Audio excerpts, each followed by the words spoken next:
जेवण म्हणजे फक्त पोटभरणं नसून ते चविष्ट आणि आरोग्यदायी हवं. म्हणूनच साई जीवन कोल्ड प्रेस्ड ऑइल बनवलंय सर्वोत्तम शेंगदाण्यांपासून.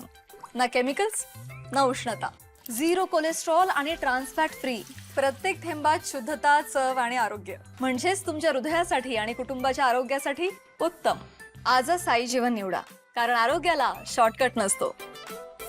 माजी सैनिकांना मारहाणीच्या निषेधार्थ सैनिक टाकळीत गाव बंद आंदोलन. निषेध फेरी काढून संताप व्यक्त.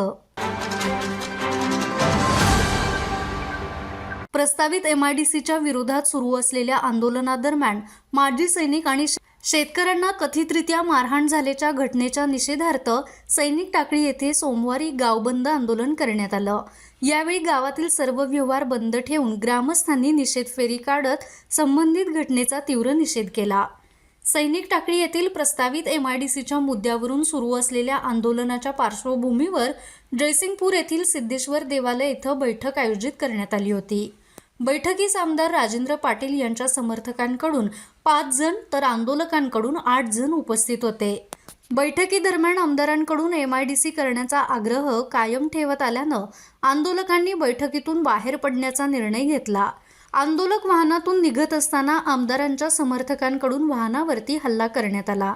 यावेळी माजी सैनिक आणि शेतकऱ्यांना काठीने मारहाण करण्यात आल्याचा आरोप आता आंदोलकांनी केला आहे. या घटनेच्या निषेधार्थ सैनिक टाकळी इथं गावबंद आंदोलनाचं आवाहन करण्यात आलं होतं. त्यानुसार आज सोमवारी गावातील दुकाने बंद ठेवण्यात आली.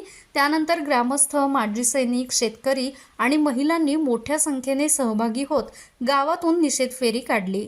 यावेळी सकल मराठा समाजाचे अमर पाटील, संभाजी ब्रिगेडचे विकास पाटील, हनुमंत पाटील, स्वाभिमानी शेतकरी संघटनेचे विजय पाटील, महादेव पाटील, सतीश सावंत, सुरेश गोते, आत्माराम पाटील, राजेश पाटील, शामराव पाटील, अशोक पाटील, रणजित पाटील, सुहास पाटील, सोपान पाटील यांच्यासह अनेक माजी सैनिक, शेतकरी आणि महिलांची उपस्थिती होती.